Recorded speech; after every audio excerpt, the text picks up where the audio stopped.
자, 기법 강의 시간입니다. 일목균형표 오랜만에. 자, 기준선하고 전환선에 대해서 살펴봤죠. 기준선은 평균값이다. 이평하고 다른 거는 이렇게 직선 형태로 움직인다. 곡선 형태로. 사실은 그거밖에 없어요. 기간만 다른 거지.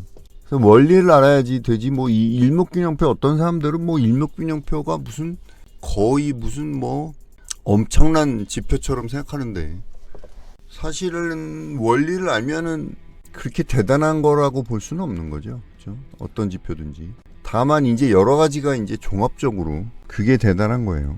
이평선도 있고 그 안에는 뭐 또 매물대도 있고, 한 지표에 그렇게 많은 게 있을 수가 없는 거예요. 자, 오늘은 이 구름대를 우리가 볼 건데, 요번 주에는 구름대 보기 전에 또 의미를 알아야 되겠죠. 구름대가 어떻게 형성되는지. 선행스팬이라는 게 있죠. 선행스팬. 선행스팬이 두 가지죠. 선행스팬 1, 선행스팬 2. 요거의 의미를 알아야지 구름대의 진정한 의미를 알 수가 있어요. 아니면 알 수가 없어요. 요게 뭔지 한번 보도록 할게요. 정의를 보면은 전환선과 기준선, 전환선과 기준선. 일목선생이 얘기할 때는 전환선은 9일, 기준선은 26이죠. 디폴트 값은. 요거의 중간값이죠. 평균값이라고 안 부르고 중간값이라고 부르는 게 일목균형표에서는 여러분들이 이해를 돕기 위해서 더 이해를 하기 쉽겠죠. 왜냐하면 평균값이라고 그러면은 이동평균하고 똑같아지니까. 최고와 최저의 중간이니까 중간값으로 보시면 되고, 이거의 평균값, 선행스팬 1은 이거의 평균값이고, 선행스팬 2는 또 장기예요. 더 장기. 52일의 중간값이죠. 중간값. 요거는 요 두 선, 전환선과 기준선의 평균값, 중간값. 그러니까 결국은 뭐예요? 일목균형표는 뭐를 가지고 한 거예요? 모두 중간값, 최저값과 최고값의, 그쵸? 중간값만 가지고 계산한 거예요, 전부. 어떻게 보면 별거 아니죠. 다 평균의 원리에 의해서 하는 거죠.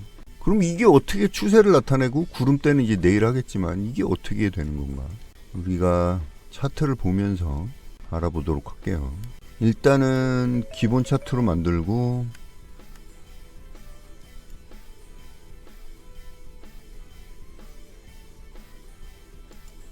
일목균형표만 딱 집어넣을게요.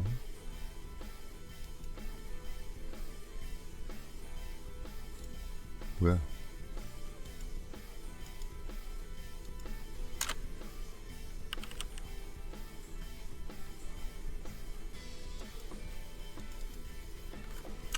자, 이게 일목균형표고, 우리가 오늘 하려고 하는 거는 선행스팬, 후행스팬이니까 그 중에서 일단 선행스팬만 먼저 볼게요.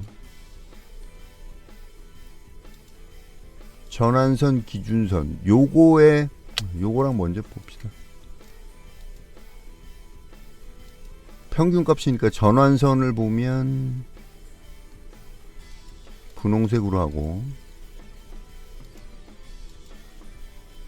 3포인트, 기준선은 검은색으로 하고 3포인트. 그 다음에 오늘 알 거는 이제 선행스팬이죠. 선행스팬은 우리가 일단은 빨간 선으로 할게요. 빨간 선으로 하고 5포인트. 자, 이렇게 하면 보이죠. 여기 보면은 차트도 일단은 차트 형태를 봉 차트에서 더블 클릭을 하면 차트 형태를 바꿀 수가 있죠. 속을 안 채우는 걸로 해볼게요. 투명하게.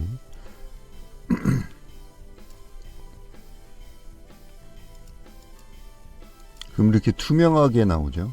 그럼 우리가 이걸 더 잘 볼 수가 있죠. 자, 전환선, 분홍색 선하고 까만색 선의 평균값이에요. 평균값. 이것도 마찬가지죠. 이것도. 근데 얘는 중간값이 아니라 평균값이기 때문에 이런 식으로 흐름이 나타나는 거예요. 뭐 평균값이나 중간값이나 마찬가지인데 뭐 계산하는 거는 똑같아요. 뭐 어쨌든 중간값이라고 그냥 할게요. 일목균형표에서는 이게 움직이는 거니까. 자, 요거랑 요거, 요거랑 요거, 그렇죠?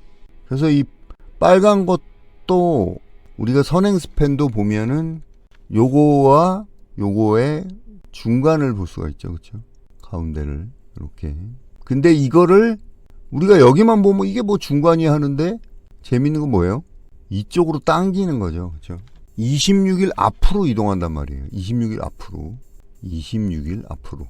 그러니까 이게 여기 있으면 되는 거죠, 사실은. 이게 여기쯤 있으면 요거하고 요거의 중간값이 되는 거죠. 여기는 왜 직진이에요? 요거랑 요거랑 직진이잖아. 잘 보시면. 여기가 직진인 구간에서는 분홍색 라인, 까만색 라인도 직진이죠. 그렇죠? 직선이란 말이야, 직선.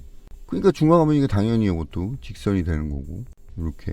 이게 올라가고 내려가는 차는 혼동할 필요 없이 앞으로 뺀다고 26일이니까 뭐 한 달 정도 앞으로 뺀다고 생각하면 돼요.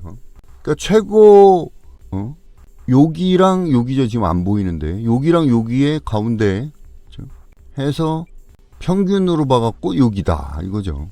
선행스팬이. 이게 뭔지 이해를 하셔야 돼요. 빨간 선이. 그러면 우리가 이거를 미리 이쪽으로 당긴다는 건 뭐예요? 한 달 후에 이 평균이 중간값이 매물이 될 수 있다는 얘기죠. 한 달 후에는. 다른 차트로 삼성전자를 볼게요. 이거는 조금 움직임이 많으니까.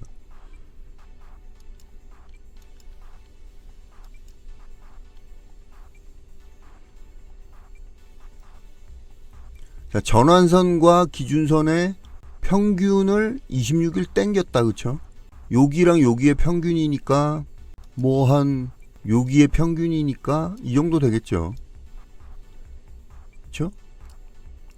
정확하죠? 여기로 땡겼다. 어차피 얘네들은 최고 값이니까 중간값이라고 똑같이 생각해도 돼요. 그래서 기준선은 평균이라고 써있지만 무조건 가운데 중간값이다. 최저와 최고 그렇게 생각하시면 되고 샘표요? 예, 될 것 같아요. 많이 떨어졌으면은 종가 베팅. 다만 무조건 올라간다고 생각하지 마시고 뭐든지 수진배님 이해되시죠? 그쵸? 이쪽으로 이거를 여기다 땡긴 것밖에 없어. 이거를 그대로 이렇게 앞으로 해가지고 놓으면 요거 중간값을 그냥 그려주는 것밖에 없죠. 네. 여기는 보면 거의 똑같죠. 그쵸? 여기를 직선으로 이렇게 연결을 하면 돌파하는 가격은 여기 똑같단 말이야. 그 다음에 여기서 이렇게 돌파하는 거야. 그럼 이게 올라갔다 떨어진 종목들을 볼게요. 이게 왜 그러면은 매물대 한쪽 벽이 되냐. 자, 여기 있네요. 가격이 이렇게 올라갔다가 떨어지면 26일 후에는 여기잖아. 그렇죠? 그러면은 당연히 매물대가 되겠죠. 매물이 쌓일 수밖에 없으니까. 올라갔다 떨어지면 그 평균 매물값을 보여주는 거지. 중간값. 얘랑 얘의 중간이니까 요 정도 되겠네요. 그렇죠? 여기. 최고값이 아닌 중간값에 초점을 둔 거죠. 중간에 매물이 제일 많이 쌓일 수가 있겠구나 하면서. 이해되시죠? 이게 뭔지? 그래서 원리를 우리가 알아야지. 아, 이걸 왜 여기다 당겼을까 그러면? 한 달 정도 지나서 가격이 떨어지면 올라가기 힘드니까 그런 거죠. 계속해서 이렇게 보면 빨간 선이 이렇게 올라가죠. 여기. 그냥 올라가기 힘들단 말이야. 여길 벗어나려면 강력한 에너지가 필요하다는 거죠. 일단 선행 스팬만 보는 거예요. 오늘은. 후행 스팬은 내일 볼 거고. 말은 쉽지 이거를 이쪽으로 이동을 시켜갖고 26일 이동을 시켜갖고 이거를 매물대로 그렸다는 거는 아이디어가 대단한 거죠. 아이디어가 대단한 거예요. 우리는 생각을 못했을 거 아니에요. 근데 이분은 생각을 했던 거죠. 그래서 일목선생의 의도는 이 일목균형표 하나만 있으면 매물대, 평균값, 그 다음에 미리 예측하는 거 골든크로스, 기본적인 우리가 서양에서 만든 지표, 이동평균선, 그 다음에 차트에서 볼 수 있는 매물대. 매물대를 볼 때 우리가 그냥 매물대를 보면 어떻게 돼요?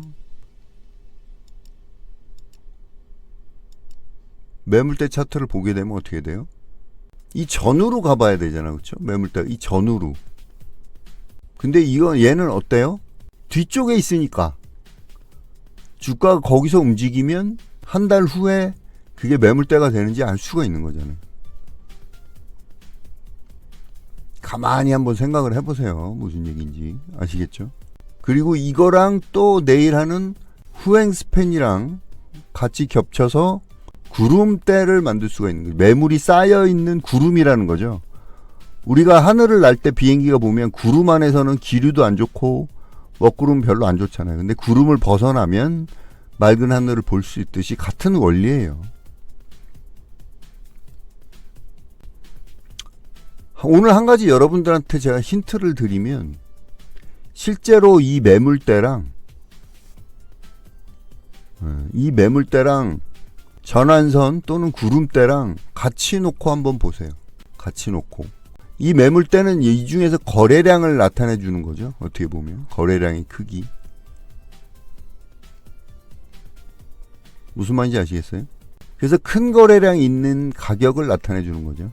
그리고 구름대는 거기를 이제 벗어나면 올라가는 거니까, 큰 매물대를 벗어나면 올라가는데 실제로 그걸 그림으로 그려준 게 이거니까, 그렇게 한번 보시면 돼요. 힌트를 드렸으니까 그건 여러분들이 연구 한번 해보시고. 자, 오늘은 여기까지 할게요. 오늘은 선행 스팬의 의미에 대해서, 왜 저렇게 했을까, 의미에 대해서 한번 알아봤어요. 내일은 후행 스팬 하도록 하겠습니다. 도움이 되셨으면 별풍 플러스 알파 또는 슈퍼챗 슈퍼스티커 감사의 인사라도 해주시면 도움이 많이 됩니다.